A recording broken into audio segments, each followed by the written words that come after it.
Italia. Su nombre oficial es República Italiana.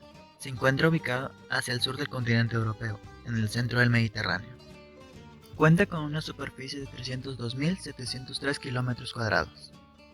Colinda con los países de Francia, Suiza, Austria y Eslovenia.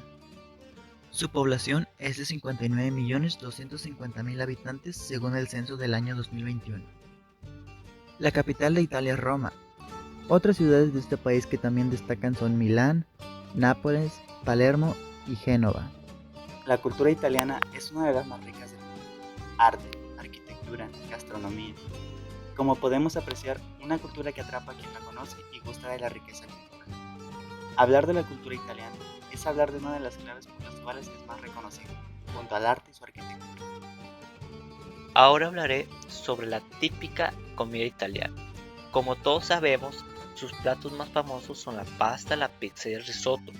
Pero si por algo es practicada e invitada en todo el mundo, la cocina italiana es por su gran variedad de platos, todos ellos con abundantes olores y sabores típicos de la dieta mediterránea, siendo así una de las mejores gastronomías del mundo.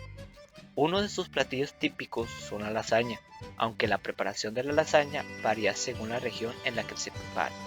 Consiste en un tipo de pasta con forma de lámina cuadrada que se coloca en forma de bloque y se rellena con carne, pescado o verdura. Entre lámina y lámina también lleva bechamel y para terminar un abundante queso con el que se le dará un aspecto habitual granitinado. El risotto, esta comida típica italiana, se prepara a base de arroz y de queso parmesano. Sin embargo, hoy en día existen muchas recetas de risotto con distintos ingredientes, originando de la zona noreste de Italia, y debido a la abundancia de arroz, este plato ya es famoso en prácticamente todo el mundo. La sopa minestrone, esta especialidad de la cocina italiana, es similar a una sopa de verduras, con la única diferencia de que también contiene pasta y en algunas recetas carne, pollo, jamón. Los ingredientes más utilizados para esta sopa son las zanahorias, cebollas, judías, apio y tomates. Los italianos se caracterizan por ser muy familiares y buenos amigos. Esto se debe a que su cultura está llena de tradiciones y celebraciones que invitan a compartir. Disfrutar de fiestas, comida y bebidas representa un motivo para reunirse y estrechar sus relaciones. Para los ciudadanos de este país es importante mantener las tradiciones, tanto así que existen celebraciones que se encuentran vigentes incluso 1 o 2 siglos después de que se empezaron a hacerse. Esto mismo se le ha dado a Italia parte de su popularidad en el mundo. La vestimenta típica de Italia ha evolucionado durante el transcurso de la historia y vivió su mayor crecimiento durante el Renacimiento. De hecho, fue durante este periodo cuando Italia se separó de la tendencia de la moda francesa y desarrolló un estilo propio, convirtiéndose en uno de los exponentes más importantes de la vestimenta en Europa. La ropa típica italiana que viste la mujer muestra elegancia. Consta de una falda con pliegues que es levantada de manera interna por sus enaguas. La falda está rodeada por cintas a los extremos y debajo de ella, unas medidas blancas que cubre desde los pies hasta las rodillas. La vestimenta italiana que lleva al hombre denota comodidad y serenidad. Por ello utiliza un pantalón completamente negro que será cubierto casi hasta las rodillas por medias blancas. Se acompaña de un chaleco, dentro de una camisa blanca y una corbata del mismo color de la faja que irá en la cintura. Entre la unión de la camisa y el pantalón también son importantes los zapatos tipo mocasines en este traje típico italiano. Pero como sabemos, todo evoluciona y no encontramos a todo mundo vestido así, sino también con lo que nosotros identificamos como ropa casual. Y ahora con las celebraciones internacionales, la primera de ellas es que en la víspera de la Epifanía, los niños reciben regalos de parte de la Befana, una bondadosa y anciana bruja. Y de acuerdo con el folclore italiano, es una recreación de cómo los Reyes Magos llevaron regalos al niño Jesús. Y a continuación, con la siguiente festividad italiana, que también es muy importante, es el Carnaval de Venecia, que por lo general cada año se elige un tema principal sobre el cual girará la celebración. Son internacionalmente famosos los trajes y máscaras que se usan en las fiestas. Además, hay espectáculos musicales y teatrales, baile de máscaras y actividades culturales de todo tipo.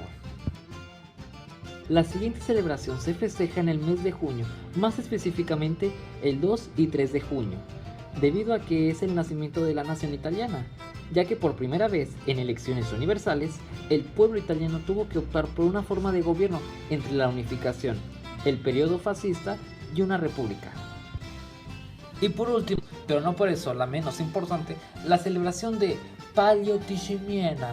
Es una fiesta local de Siena en honor a la Virgen de Provenzano. Como dato interesante, el primer Palio se celebró en 1644.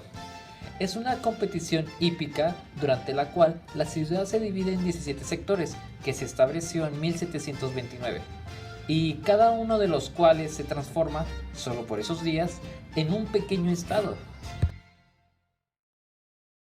Ahora nos podemos introducir en la religión de Italia, que es el centro de la religión católica, situación que no se debe extrañar, pues dentro de los límites de este gran país se encuentra nada más y nada menos que el Vaticano. Según estudios y estadísticas, más del 80% de la población se declara católica, entre otras religiones como son los católicos, protestantes, ortodoxos, testigos de Jehová, mormones, cristianos, entre otras religiones. Dentro de Italia, podemos decir que se encuentra la Basílica de San Pedro. Es un templo católico dentro del Vaticano. La basílica cuenta con el mayor espacio interior de una iglesia cristiana en el mundo. Presenta 193 metros de longitud, 44.5 metros de altura y abarca una superficie de 2.3 hectáreas. La altura que le confiere su cúpula hace que su figura domine el horizonte de Roma. Es considerada como uno de los lugares más sagrados. A continuación veremos lo que vienen siendo los lugares turísticos de Italia. Como sabemos, en Italia albergaron uno de los imperios más poderosos del mundo, lo que viene siendo el Imperio Romano. Gracias a esto, ahora es uno de los países más ricos en cultura, historia y en los lugares para visitar. La colorida Cinque Terre es declarada el Patrimonio de la Humanidad por la UNESCO. Esta región, situada en la costa noreste de Italia, es una de las más bellas y visitadas del país. Su principal característica es un terreno elevado que se precipita hacia el mar con una gran pendiente. Una orografía que ha propiciado la creación de terrazas y de pueblos ubicados al ras de los acantilados, mirando hacia la Liguria. Uno de los lugares turísticos es el Parque Arqueológico del Coliseo, Roma. Esta zona arqueológica está protegida a uno de los vestigios del antiguo Imperio Romano. En él todavía se puede observar numerosos templos, columnas, arcos y el anfiteatro en perfecto estado de conservación, lo cual nos permite transportarnos a aquella época para recrear cómo era la vida en esta potente civilización. También se encuentran los vestigios de Pompeya. Desde su redescubrimiento, Pompeya es uno de los destinos turísticos más visitados de Italia. Se ubican cerca de los Nápoles, en el Parque Nacional del Vesubio, donde actualmente también se pueden visitar las localidades vecinas de Herculano y Estadio. Entonces, también otro de los lugares turísticos, el espectáculo de Etna. La ciudad más próxima del volcán es Catania, desde donde parten muchas de las excursiones que recorren el Etna y a la que cada día atrancan los cruceros para contemplar sus paisajes, que es un paisaje muy lindo y que se puede ver muy bien todo lo que está a su alrededor. Cubierto de una fina capa gris de las cenizas arrastradas por el viento, esta pequeña urbe se caracteriza por su tono oscuro y polvoriento, también por ser el lugar donde el tiempo vuela. La Torre de Pisa, por su belleza, historia y fortuna, la Torre de Pisa fue nombrada Patrimonio de la Humanidad en 1987. Este monumento, concebido como un campanario, se enmarca en el estilo románico de la Edad Media italiana. La torre se construyó para albergar un campanario monumental exento, destinado a acompañar a la catedral. Esta torre, que debía ser totalmente recta, tiene una forma levemente arqueada en dirección contraria a su ángulo de inclinación. Lo que es la Torre de Pisa, conocida en italiano como la Torre Pendente di Pisa, se encuentra en la ciudad de Pisa, exactamente en la plaza del Duomo de Pisa conocida como Piazza dei Miracoli. Esta famosa torre empezó a inclinarse cuando inició su construcción en 1173. La Torre de Pisa mide 55.86 metros de altura, con un peso estimado de 14.700 toneladas y una inclinación de unos 4 grados, extendiéndose 3.9 metros de la vertical. En 1969, el gobierno italiano solicitó ayuda para evitar que la Torre de Pisa se derrumbara. Lo que la inclinación se debe al tipo de terreno inestable donde fue construida. El edificio se concibió como una torre cilíndrica, dividida en 8 niveles, formados por la base, 6 logias o pisos y el campanario. Lo que es el campanario se accede por una única puerta, rematada con un tímpano con 3 figuras. El interior está circundado por 2 muros de piedra caliza y mármol. Hueca por dentro. En la torre no hay más que unas escaleras en espiral con 273 escalones que dirigen al campanario. En los primeros niveles, los escalones son de mármol, material que se instaló durante la Edad Media para recibir a los nobles que visitaban la torre.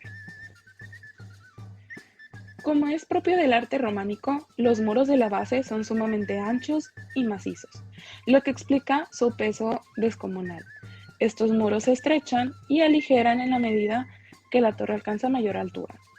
Tuvo 3 etapas de construcción. La primera fue del año 1173 al año 1178. La segunda de los años 1272 a 1278. Y la última de 1360 a la 1370. Para la decoración del edificio, los arquitectos quisieron aplicar incrustaciones de mármol de diferentes colores con motivos geométricos. También pueden observarse elementos de relieve sobre la superficie, tanto abstractos como de tipo figurativo, tales como animales, figuras humanas, motivos florales, entre otros. Las columnas están agrupadas en cantidades diferentes según el nivel. En la base hay un total de 15 columnas que ordenan una sucesión de arcos de medio punto ciegos. Las 6 logias intermedias tienen una galería de 30 columnas cada una, mientras que la planta del campanario, que corresponde al 8º nivel, tiene una galería de solo 12 columnas. Todas las columnas soportan arcos de medio punto, son de fuste liso y están rematadas con capiteles decorados. Se pueden ver algunos capiteles con volutas y hojas de acanto que revelan la influencia del arte greco-romano. Pero también pueden verse algunos con motivos tales como criaturas míticas o fantásticas que reflejan la mentalidad del románico, aún vigente en la Toscana por entonces. La famosísima torre inclinada de Pisa no es otra cosa, y así fue concebida inicialmente, que el campanario de la catedral de la ciudad, erigida justo a su lado. Ambos edificios forman parte, junto con el baptisterio y el Campo Santo, de un notable conjunto arquitectónico que se alza en la zona conocida como Prado o Plaza de los Milagros.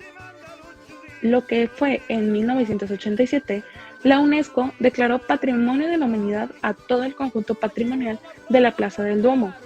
En 1990 cerró sus puertas al público como medida de seguridad y después de varios trabajos de reconstrucción, el 16 de junio de 2001 abrió nuevamente sus puertas. El Coliseo de Roma es parte de la historia de un imperio que, para el placer de los habitantes de esta ciudad, organizaba peleas entre gladiadores o contra animales salvajes, espectáculos fabulosos llamados naumachi, que eran peleas navales reales en la arena llena de agua. Debajo de la arena del Coliseo, numerosos pasillos y cuartos albergaban los gladiadores y las bestias feroces que podían ser llevadas al centro de la arena gracias a una serie de ascensores y rampas. La construcción del anfiteatro Flavio, más conocido como el Coliseo Romano, empezó alrededor del año 71 después de Cristo, bajo el emperador Vespasiano. El Coliseo fue construido en un valle después de haber secado un pequeño lago que Nerone usaba para Domus Aurea. entre las colinas de Palantino, Esquilino y Celio. El emperador Tito inauguró el Coliseo en el año 80, pero 2 años más tarde terminaron las obras que incluían el último piso. Se emplearon una variedad de técnicas de construcción como las pilastras, arcos, dinteles, sillares de piedra labradas con grapas metálicas y bóvedas hechas sobre siembras de madera. El Coliseo se convirtió en el mayor anfiteatro romano, con una estructura elíptica de 188 metros de longitud, 156 metros de ancho y 57 metros de altura. Realizado en ladrillo y cubierto con travertino, se dividía en 5 niveles con una capacidad para más de 50.000 personas. Sus áreas eran delimitadas dependiendo de la clase social. Entre más cerca de la arena se encontraban, mayor era su rango.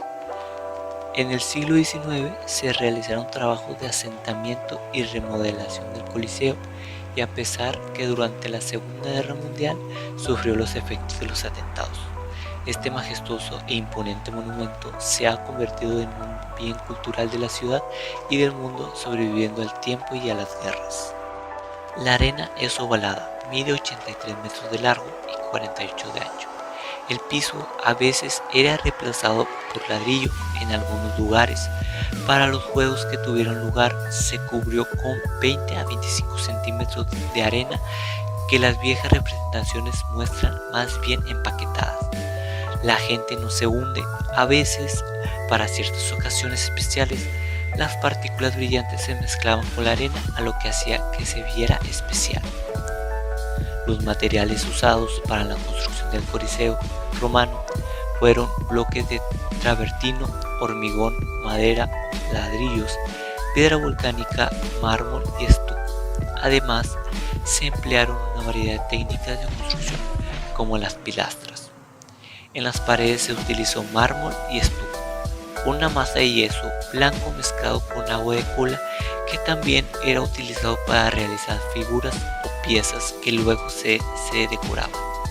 El ruedo de donde llevaban a cabo los espectáculos estaba realizado con un entaraminado de madera cubierto con arena, debajo del cual se extendía el complejo sistema de pesadizos, cuartos y cámaras acorazadas. Con el transcurrido de los años no ha quedado nada de este entaraminado, quedando al descubierto el complejo sistema de pesadillos y alcedillas. El último piso era protegido en verano por un toldo o velarum que se fijaba a los mástiles sujetos con mensuales, y al igual que las puertas de acceso al ruedo eran izados mediante poleas. Durante los espectáculos nocturnos se suspendían grandes candelabros sobre la arena. Aunque la estructura está seriamente dañada debido a los terremotos y a los picapedreros, el Coliseo siempre ha sido visto como un icono de la Roma imperial y es uno de los ejemplos mejores conservados de la arquitectura romana. Es una de las atracciones turísticas más populares de la moderna Roma y aún está muy ligado a la Iglesia Católica, por lo que el Papa encabeza el Vía Crucis hasta el anfiteatro cada Viernes Santo. El Coliseo romano fue el edificio más grande construido por esta civilización, con más de 500 metros de circunferencia y aproximadamente unos 57 metros de altura, estando decorado en su fachada con relucientes escudos de bronce y estatuas de dioses o eres de casi 5 metros de envergadura. Tiene 3 pisos. Cada uno está compuesta por 80 arcos de medio punto sustentados por columnas. En la fachada se superponen los órdenes. Las pilastras del primer piso son de orden toscano, las del segundo de orden jónico y las del tercero son corintias. Existe un cuarto piso de orden y está compuesto por una pared ciega con columnas adosadas y un pequeño hueco cada 2 vanos.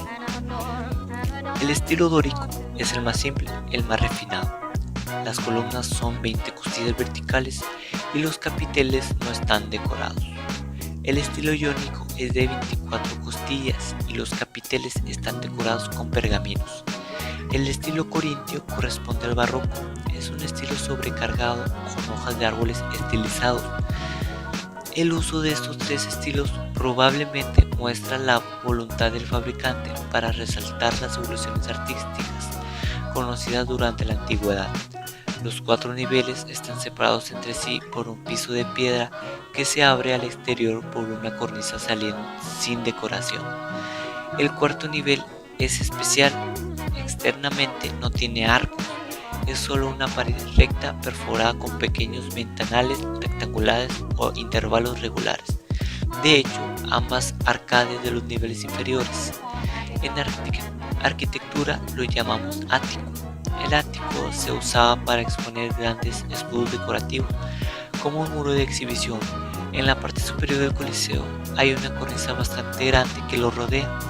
Fue perforada por 240 hoyos. Todavía hay algunos de ellos hoy. Debajo de cada uno hay un pequeño corbel aproximadamente de 1.5 metros de cornisa. Sirvió como soporte para los mástiles que sobresalen de las cumbres. Estos mástiles atravesaron los agujeros y fueron inamovibles. Las cuerdas se estiraron para abrir o cerrar una tela de asombro, el velario. El nacimiento de los primeros trullos se remonta a la época prehistórica. En este periodo, de hecho, surgieron en el valle de Itria asentamientos habitados e iniciaron a difundirse los trolos, típicas construcciones a menudo usadas para enterrar a los difuntos. Los trulli son una antigua tipología constructiva realizada totalmente con muros de mampostería de piedra en seco, sin montero alguno, rematada con una cubierta de forma cónica. Esta cubierta, conformada como una bóveda de saledizo, aparece decorada con símbolos pintados con cal y es soportada por muros de hasta 1,5 metros de espesor, también encalados. Los trullos se construían generalmente como habitaciones o almacenes. El trullo era una típica construcción campesina donde el cosaro, el que cultivaba la tierra del patrón, podía disponer de una protección donde descansar y guardar los instrumentos de labranza. Tradicionalmente se construían sin mortero. En la cima de cada trullo se colocaba una piedra o pináculo a modo de clave del techo cónico. Se dice que cuando el patrón se aproximaba con la intención de cobrar el derecho de moradía de los campesinos, estos, retirando una sola piedra, demolían el techo, para que pareciera un simple montón de piedras. Estos conjuntos habitados definen en sí mismo un paisaje urbano, paisaje en constante diálogo con los trulli dispersos por áreas agrícolas, fraccionadas por largos muros de piedras recogidas del campo para construir terrazas, donde sembrar viñedos, olivos u otros frutales. De esta manera, el muro de mampostería de piedra caliza, colocado en seco, sin mortero, se convierte en el elemento básico tanto de este paisaje antropizado como de la propia configuración urbana. Para finalizar, nosotros representamos el equipo de Italia. ¿Qué se nos viene a la mente al escuchar esta palabra? Pues se nos vienen cosas como el espagueti, el Coliseo Romano y más. Pero a veces no contamos con la gran variedad de festivales que existen en esos lugares. Algunos de esos festivales los integramos a nuestro país, pero de manera diferente. Eso despierta el interés de por qué se celebra aquí y de dónde proviene. Gracias a este trabajo pudimos saber un poco más acerca del país y de la cultura que lo rodea. Sabemos algunas comidas típicas de esa ciudad las tenemos en todo el mundo, son tales como la pizza o el espagueti. Pero el saber cómo se preparan y los ingredientes que lleva es un plus para nosotros por si algún día nos interesa prepararlos.